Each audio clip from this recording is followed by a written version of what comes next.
खुलासा केला स्किप करण्याचा, तर ते म्हणतात 42 सेकंद इतका वेळ कधी स्किप करण्यासाठी लागतो का? मला लागतो, त्याला नसेल लागत. ते जास्त हुशार आहे माझ्यापेक्षा, ते अत्यंत हुशार आहेत.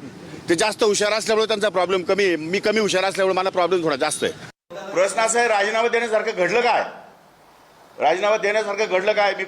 मी काय कोणाचा विनयभंग केलेला आहे? मी चोर केलेलं आहे? शेतकऱ्यांच्या विरोधात निर्णय घेतलेला आहे? माझी काय पार्श्वभूमी गुन्हेगारीची आहे? काय झालं काय असं? एक फक्त फोटो ज्याचा व्हिडिओ त्यांनी रेकॉर्ड केला विरोधकांनी, त्यांना तर मी कोर्टात खेचणार, अब्रू नुकसानीचा दावा पण दाखल करणार आहे.